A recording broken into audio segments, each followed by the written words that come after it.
Hey guys, well, this is just for all you northern folks.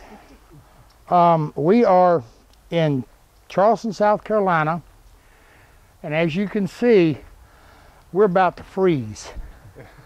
What do you think, guys? It's what about? A scarf on. What do you think? It's what? It's 74. I'm yeah. And you know what's that song that they got? Me and My Gang. Well, here we be. Yeah. And this is Mary May. Hello. You're not bashful, are you? It's the camera thing in the face, you know. If I'm just talking straight to somebody, then it's like, oh, sure, no problem. But, you know, Well, just deer in a headlight, you know, camera. We'll just talk to Carl back there. All right? And Carl's holding on to this little puppy dog. It's very cute. Yeah, he is. Carl's camera girl today. Yeah. Everybody's met. This is Geezer, Bill Whalen, Hi, guys. Norm Reed, Jim Pell, and everybody knows. No, Jeff. Yeah, Jeff, here's Jeff back here. No.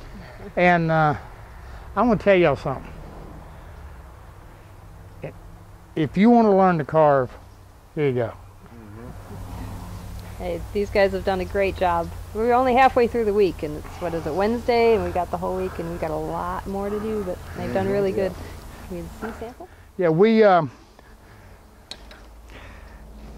now you guys have been following the series with the clock. You see this thing right here? Nobody likes it. But thanks to Mary, we've learned how to carve this thing without using fingernail clippers.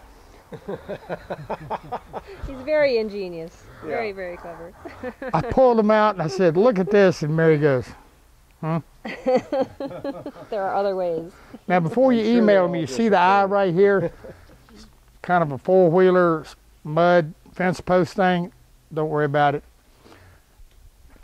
We learned how to carve a ball and claw foot. Do we have enough distance on this? Anyway, one of the things, if you've ever tried to carve one, and if you can't get to one of Mary's classes, and you're booked for the solid year going all over the United States, aren't you? Yeah, pretty much for the next year, about once a month I'm going to be going somewhere. Going up to Mark Adams' school, going up to Kelly Mailer's school, various woodworking groups around the country. And you're going to be in Rockville, Maryland? Rockville, Maryland. I'm going up to Oregon. I was corrected about how to pronounce that, Oregon. And Alaska. And that's another, that's a new one. So go to Mary's website and check out where she'll be, and I highly suggest that you check out and get to her class. What's your website? It's marymaycarving.com, and I also have a new online video school that pretty much, right now I think it has about 37 videos, basically from basic to... I'm one member. You're a member? Yeah, I'm a member. I'm a member. We're all members. But $10 a month, and you can watch as many videos as many times as you want, and it starts from very basic all the way to very advanced. Hey, grab the plaster and her DVDs right around the corner there, Jeff, please. And now, and what we're working on this afternoon is we're learning to carve the Newport shell. But it don't matter what you want to carve, she can carve it. Figure out a way. Yeah, I mean, it's just, I can't emphasize to you, and like I said, she's got an online show. You know, you can buy the plaster cast that she makes. This is excellent because it gives you a visual. And of course, you've got the Mary May carving DVDs. She sells the chisels, the mallets, the whole 9 yards. And I'm going to tell you something, Jim Pell. Yes. You told me coming down the road, said you're talking to a guy that's don't know which end of a carving chisel to use. Well, I found out which end not to use on your finger. Well, you have to talk loud now. Don't show the I said I Band-Aids. found out which one not to use on your finger.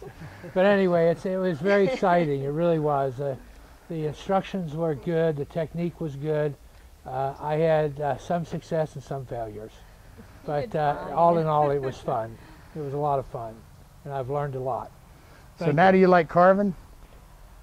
Yeah, it's fun. It's very relaxing, and I did recognize the sound of a chisel when you're in the right part of the grain, moving at the right rate, and with the right cut and the right chisel.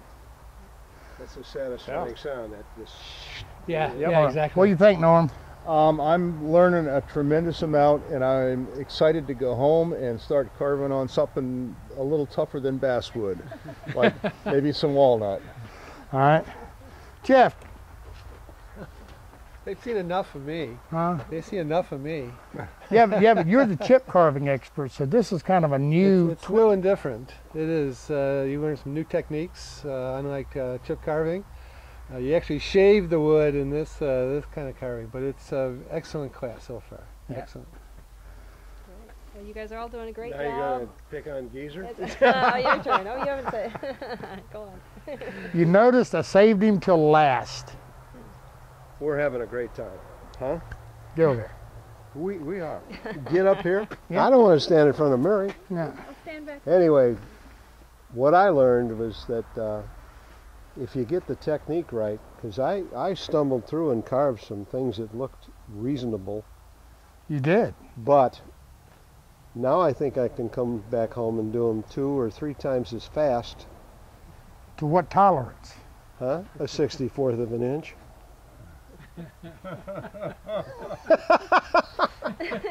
I'm done. Okay, in case you guys haven't figured it out, not only learning how to carve, but we have just had a blast. Oh, it's been a great time. Yeah, I mean, you know, and Mary and her husband Stephen are just gracious. It's you got to come to her class, guys. That's all I'm gonna tell you. You know, even if you never thought you wanted to carve, she will change your mind. What, it's just a new thing that just adds another dimension to the work that you're doing. You know, It's where, wonderful. where we lay claim to woodworking simplified, that's what she does with carving. I mean, when you see her do it, you're like, oh. And it's that little details and them little tricks that make all the difference in the world. Right. Well, I don't even know what to say. I mean, you guys. Well, I can't wait to add little beautiful details to a simple piece that just make it all personal. Then it just adds a whole nother dimension to a piece. You know. Well, you know, Whether it's marquetry or a little piece of carving or an inlay of line work like you were trying. well, you know, It's just, that was kind of the thing with the clock. It wasn't so much about the clock. It was trying to expand everybody's horizons and, you know, like making the pen router and figuring out how we're going to do all of these things. And then it got down to the carving, and I'm like, you know, I can fudge it enough to get by, but I've never professed to be a proficient carver and still don't. So when you want to learn something, you go to the best. And Well, you really have to start out with making sure the tools are really sharp. And you know, if you tried one that's really sharp and razor sharp to the point where it'll actually shave hair, and then you go to one that is just a little dull, you know, you feel it right away. And I find it interesting on the longer classes, like from anywhere from 3 to 5 day classes, and you're here for a week. So it's interesting to see, especially people who have never picked up a carving chisel before, to see the confidence build, and you don't even realize it. As you're carving, you don't even realize it. Day 3, day 4, all of a sudden, I notice it because I'm seeing the cuts more solid and more definite, and that sort of a kind of feeling of at first you're a little intimidated, like not really sure how these cuts are supposed to be made, and just a little tentative at it. Yeah, and it's great to see just the confidence. oh, it is, and you know, we see it all the time. You know, particularly in a finishing class. You know, the first time somebody puts a spray gun in their hand, you know, it's like a deer in the headlights. They're holding the spray gun and they're looking at you saying, and I'm saying, I can't pull that trigger for you. But then after a couple of days, you start seeing, they start paying attention to patterns and things, which in carving and it just comes naturally after a while. And well, it's almost like an whole perspective of wood and grain, and you do. It's like with learning a language. I compare it to like a total immersion class. Learning a language, you just absorb it after a while. And by doing this for 4 or 5 days, it just comes naturally. You know, you're completely immersed. I don't let these guys leave at night. They stay here all night, and they carve all night.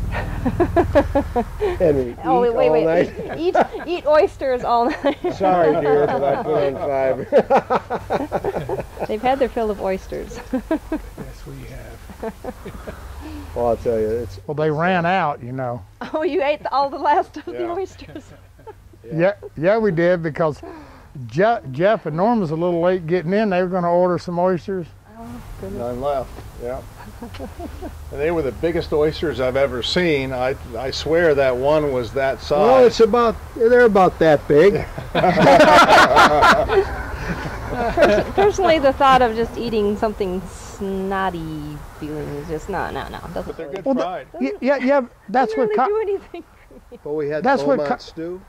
Buford stew. Buford stew, wrong thing. Yeah. Yeah, but that's what you use, cocktail sauce and really good, Well, why strong. eat them if you cover it up with everything? You know, what's the whole point of eating oysters if you douse it with?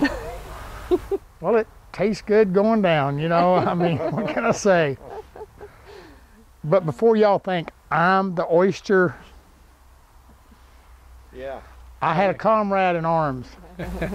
I like them. I do.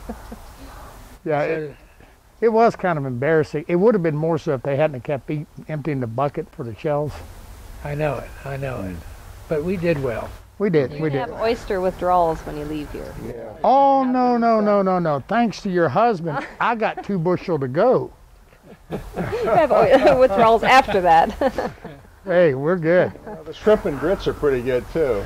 Yeah. Shrimp and grits, She crab soup? Buford stew. Found a Was great the shi lunch and breakfast place. Yep. What, Waffle House? No, Sunshine Bistro. Yeah. right up the island. It's so Waffle pretty out House. here. Waffle House is the epitome of fine Southern cuisine. Green eggs. Huh? I ate breakfast there one time and the eggs were green. The yolks were green. I'm sorry. That's just a different kind of chicken, you The know. lighting maybe.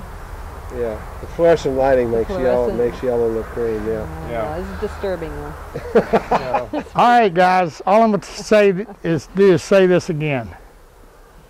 Don't miss the opportunity to go to one of Mary's classes and go to her website. You know, get her DVDs and join her show. You will not be sorry. I promise. That's for sure. I promise. It's a lot of fun. Yeah, it'll open up a whole new world for you. Okay, we got carving to do, and I think we gonna get something that had hair on it tonight. What do you think? Ooh. Something that moves. Huh? Something that moves. Well, how about something that used to move? That works too. Yeah, you know. Anyway, All seafooded out. but despite the oysters, we're all happy as clams, man. This Yeah. has been great. So, Yeah. all right, let's get back to the clock. No, we ain't doing the clock on this one. No. We'll be back in a minute.